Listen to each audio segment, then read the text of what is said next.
지난주에 말씀드린 것처럼 복음서는 예수님은 누구신가 하는 사실에 초점이 맞춰져 있습니다. 예수님이 하나님의 아들이라는 것과 그리스도라는 이 두 가지가 빠지면 결코 복음은 성립될 수가 없습니다.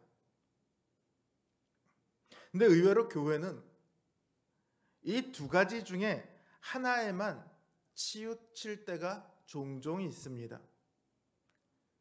그런데 그래서는 바른 신앙생활이 이어질 수가 없습니다. 복음이 일부만 담기면은 그것은 하나님의 아들이신 예수 그리스도의 복음일 수가 없습니다. 마가는 다른 복음서 저자들이나 마찬가지로 집요할 정도로 예수님이 하나님의 아들 되심과 그리스도이심을 드러내고 있습니다. 그 중에서도 오늘 본문은 그 예수님이 누구이신가 하는 것이 가장 확연하게 선언적으로 드러나는 사건입니다. 세례 요한이 요단강에서 세례를 베풀 때에요, 사람들이 세례 요한에게 나와 회개를 하며 회개의 세례를 받습니다. 그때 사람들이 요한에게 묻습니다. 당신이 오리라 한 그 메시아입니까? 요한은 자신이 아니라고 얘기하죠. 자신은 그 사람의 신들매를 들기에도 감당하지 못할 정도다. 그러면서 내가 아니라 내 뒤에 오는 사람이 메시아다. 나는 물로 세례를 주거니와 그 사람 곧 메시아는 성령으로 세례를 주실 것이다. 이렇게 말을 하죠. 마가는 이 세례 요한의 말 다음에 예수님의 세례를 연이어서 곧바로 기록하고 있습니다. 요한복음을 보면 이튿날이라고 되어 있거든요.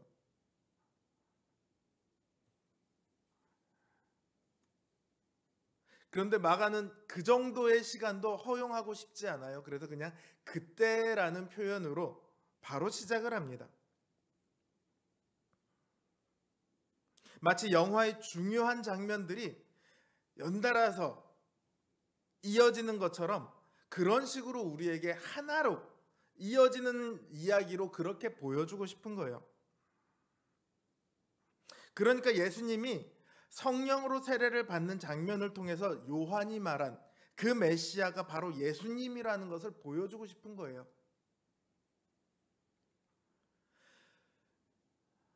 이 예수님께서 세례를 받으시는 장면은 불과 3개의 절밖에 안 됩니다. 하지만 사실은 마가복음 이야기 전체의 뿌리가 되고 있죠. 단 3절이. 그만큼 중요한 장면이에요. 왜냐하면 세례를 받는다는 것은요, 예수님에게 있어서도 매우 중요한 일이었습니다.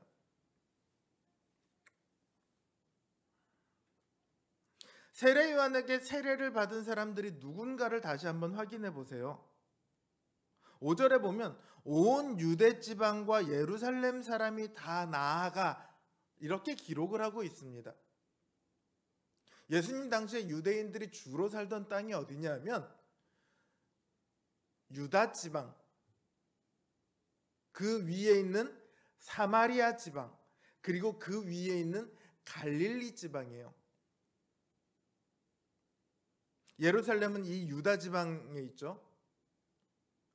이 유다 지방과 온 예루살렘이 다 나와 세례 요한에게 회개의 세례를 받는데 사마리아나 갈릴리에서 누가 왔다라는 이야기를 기록하고 있지는 않죠. 전혀 언급조차 되지 않고 있어요.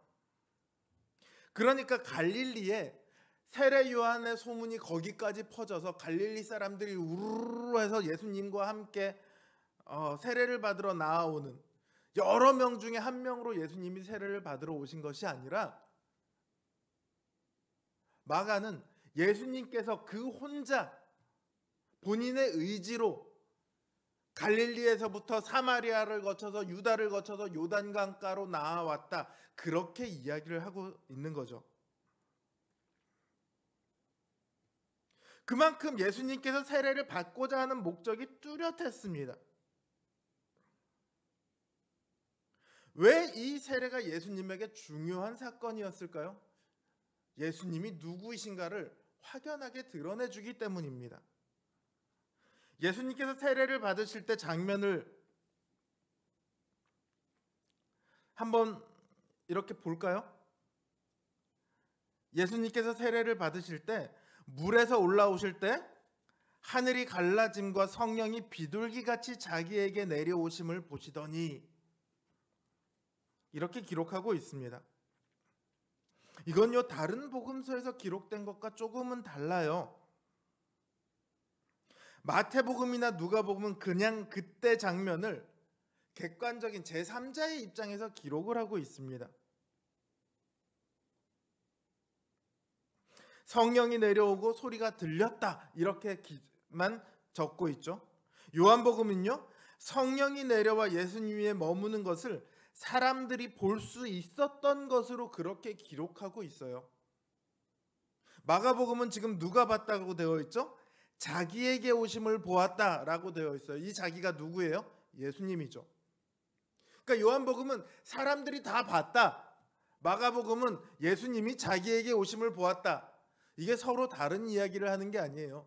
마가복음은 예수님만 봤다. 요한복음은 다 볼 수 있었다. 이렇게 얘기하는 것이 아니라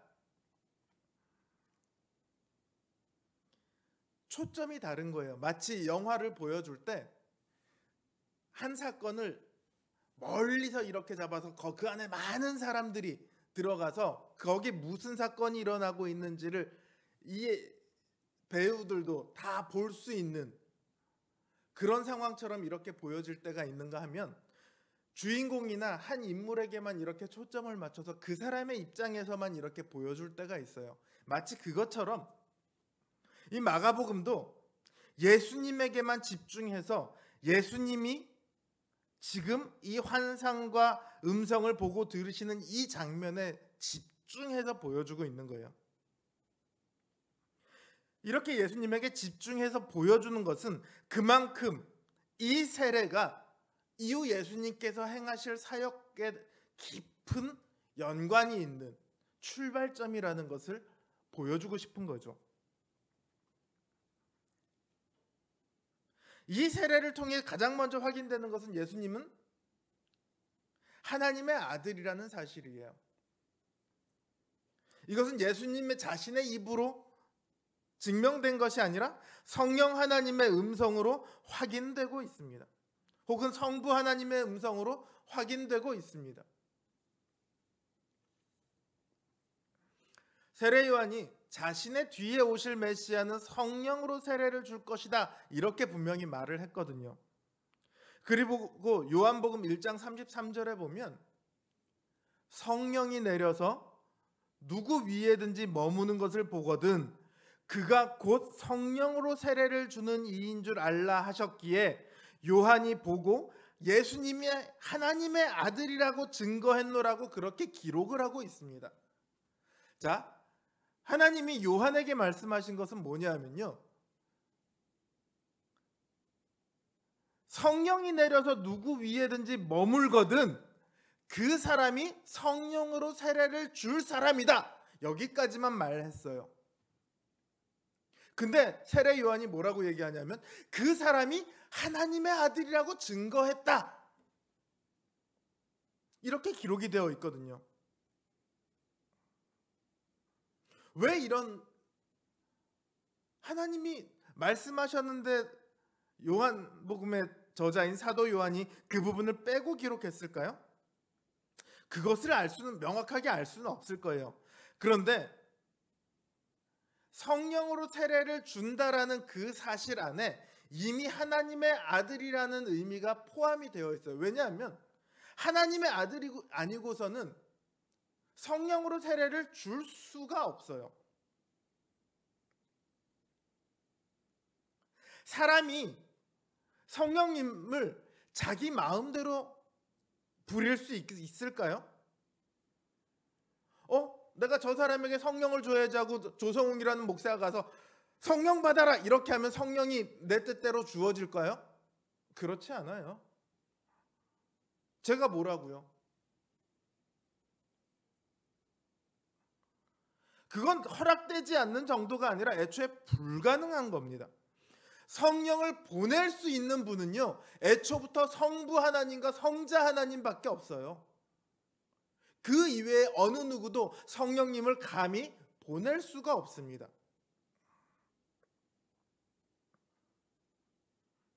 그래서 교회는 역사적으로 세례를 주는 것에 대해서요, 목사가 주는 것이라고 이야기하질 않아요. 목사가 진례를 하지만 그 세례를 주는 것은 누가 주는 것이냐? 성부, 성자, 성령 하나님께서 세례를 주시는 거다. 삼위일체의 이름으로, 삼위 하나님의 이름으로, 삼위 하나님의 능력으로 그 세례가 이루어졌다라고 그렇게 이야기를 해요.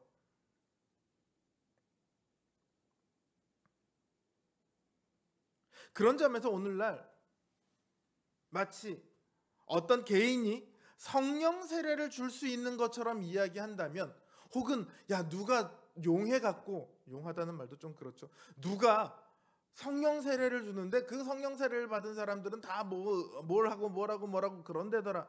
굉장히 조심스러워야 할 이야기예요. 조심스러워야 할 정도가 아니라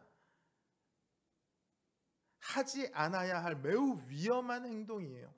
쫓아다니는 것도 위험해요.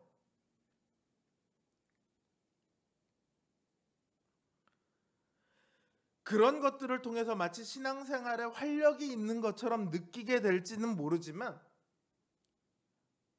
사실은 중심을 잃어버리고 방향도 잃어버리는 그런 일이 될 가능성이 굉장히 높습니다.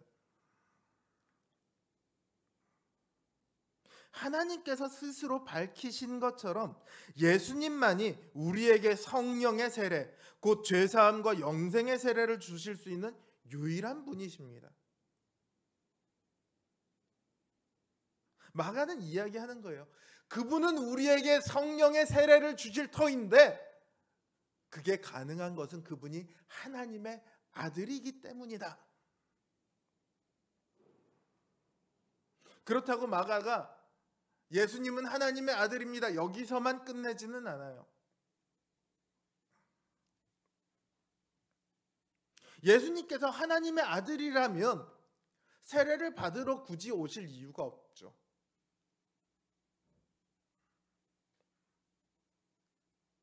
예수님께서는 죄가 없잖아요.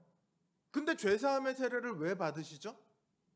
하나님의 아들이라면서요. 영생하시는 하나님의 아들이라면서요. 그런데 왜 영생의 세례를 받으시죠?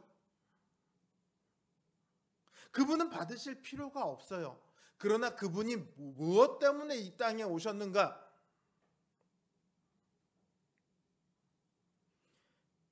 그 백성들의 왕이 되기 위해 이 땅에 오셨어요. 다른 말로 하면 메시아로 오신 거예요. 그 백성들의 대표로서, 그들을 대표해서 지금 세례를 받고 계신 거죠. 메시아, 헬라어로 하면 크리스토스, 우리가 잘 아는 그리스도, 그 그리스도로서 세례를 받으신 거예요.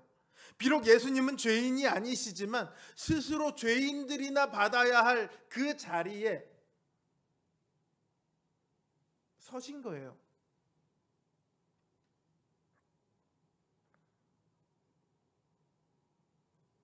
이 자리에 서심으로써 우리를 위해 오신 우리의 대속자이신 그리스도이심을 스스로 드러내고 계신 거죠.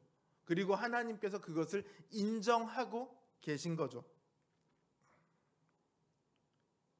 그러니까 이 세례에서 드러나는 것처럼 그분의 모든 생애와 모든 사역이 누구를 위한 것이냐? 바로 우리 죄인들을 위한 것입니다.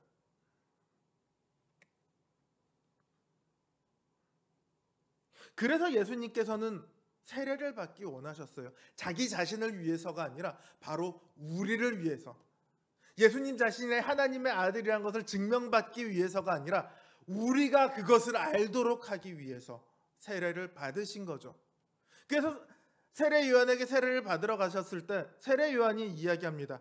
아니, 내가 당신에게 세례를 받아야 할 터인데 왜 나한테 세례를 받으려고 하십니까? 세례 요한이 묻자 예수님이 이렇게 말씀하십니다. 그냥 나에게 세례를 줘라. 그것이 모든 의를 이루기 위함이라.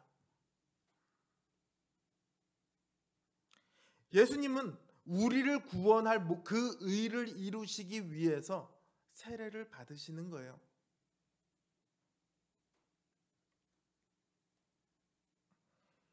예수님은 하나님의 아들로 끝나는 것이 아니라 우리를 위한 우리의 메시아 곧 그리스도로 이 땅에 오셨습니다. 이 두 가지를 우리는 함께 믿어야 해요.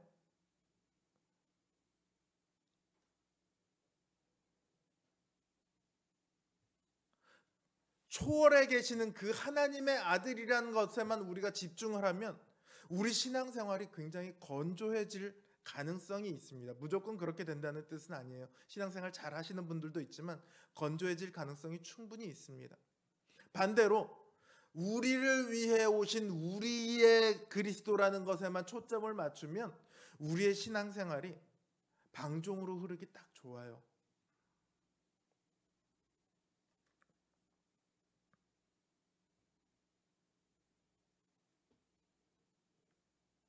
하나님께서 그 음성으로 직접 밝히신 것처럼 예수님께서는 하나님의 아들이시며 메시아 그리스도이십니다. 그렇기 때문에 예수님께서는 하나님의 나라를 이 땅에 가져오실 수 있었어요. 세례 때에 하늘이 열리는 것처럼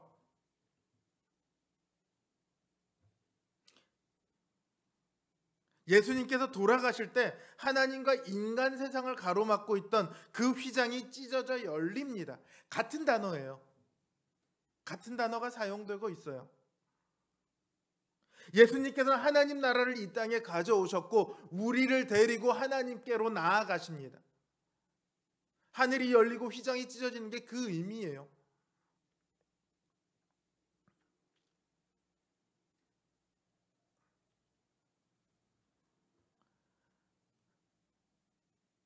그렇기 때문에 하나님의 아들 예수 그리스도의 복음이 우리를 위해 주시는 가장 기쁜 소식이 될 수 있는 겁니다.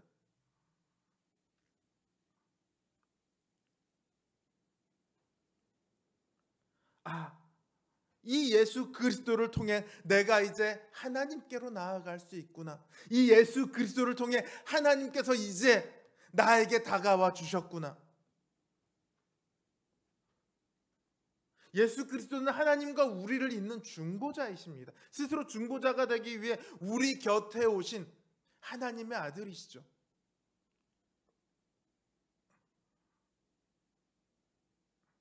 예수님께서 우리와 같은 모습으로 이 땅에 오셨어요. 우리와 같은 모습으로 세례를 받으셨어요. 그래서 오늘 우리가 예수 그리스도의 이름으로 세례를 받을 때 하나님께서 우리에게 동일하게 말씀해 주십니다. 너는 내 사랑하는 아들이라. 우리를 그렇게 인정해 주신다고요. 본질상 진노의 자녀였던 우리를 하나님께서 내 아들이라 그렇게 불러주십니다. 이것이 우리에게 주어진 가장 큰 그리고 유일한 복음입니다.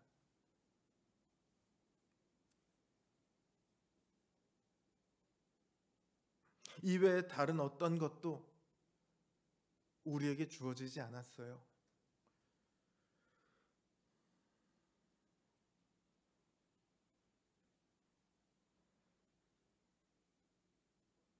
하나님께서는 우리를 두고 너는 내 아들이라 온 세상 사람들이 들을 수 있게 외치십니다. 온 우주가 지켜보고 있는 가운데 얘는 내 아들이야, 얘는 내 딸이야. 하나님께서 그렇게 선언하십니다. 그게 세례예요. 그리고 그렇게 세례를 받은 우리는 저 하나님 나라의 영원한 소망을 약속을 받는 거죠. 이 약속이 얼마나 놀라운 의미인지 아세요? 지금 온 세상이 교회를 향해 욕을 합니다. 너희는 종교 장사꾼이야. 하나님 이름을 팔아먹고 살아가. 하나님의 이름을 욕되게 할 뿐이야. 그렇게 외치고 있습니다. 그들이 외치지 않아도요, 우리 스스로 사실은 아주 너무 잘 알아요. 야, 내가 이렇게 살면서 하나님의 자녀라고 이야기할 수 있을까? 내가 이렇게 살면서 정말 그리스도인이라고 얘기해도 될까? 그럴 때가 너무 많잖아요. 우리 양심에 콱콱 와서 찔릴 때가 얼마나 많이 있습니까? 그런데요, 중요한 것은 그런 상황에도 하나님께서는 우리를 아들이 아니라고 부인하지 않으신다는 거예요. 아무리 못나고, 아무리 잘못하고, 아무리 실패해도 하나님은 여전히 우리에게 말씀하십니다. 너는 내 아들이라.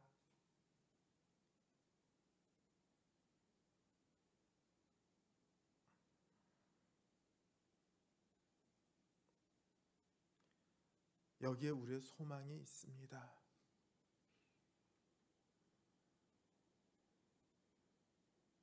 우리의 복음은요, 하나님의 능력입니다.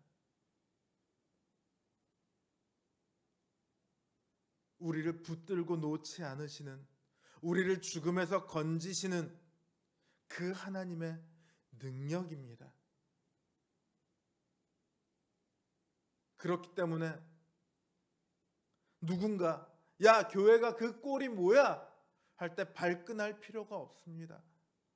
화를 내거나 싸울 필요가 없어요. 맞아, 미안하다, 우리가 잘 못하네, 우리는 맨날 실수하고 또 실패하지. 근데 그래도 하나님께서는 우리를 버리지 않으시더라. 그래서 내가 구원을 꿈꿀 수 있는 거야.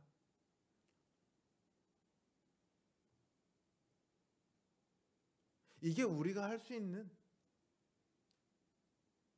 가장 큰 믿음의 고백인 것 같아요. 하나님이 나를 얼마나 사랑하셔서 나에게 뭘 주셨고 뭘 주셨고 뭘 주셨고 뭘 주셨고 이런 거 다 의미 없어요.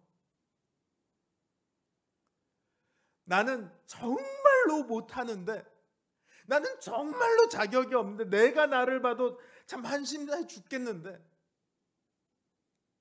하나님은 나를 놓지 않으시더라.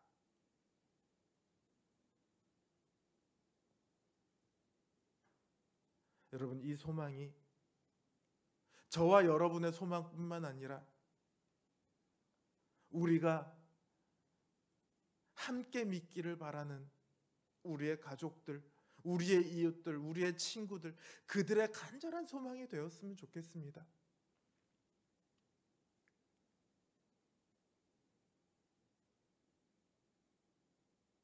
그러기 위해서는 우리가 먼저 이 복음 위에 굳게 서야겠죠. 하나님께서 우리를 말씀하세요. 너는 내 아들이라, 내가 너를 기뻐하노라. 하나님의 이 기뻐하심을 입은 자녀로, 그 사랑받은 자녀로 우리가 먼저 살아갈 수 있었으면 좋겠습니다. 그때에 하나님의 복음이 이 땅에 놀라운 그 생명의 능력을 드러낼 줄 믿습니다. 사랑하는 우리 성도님들을 통해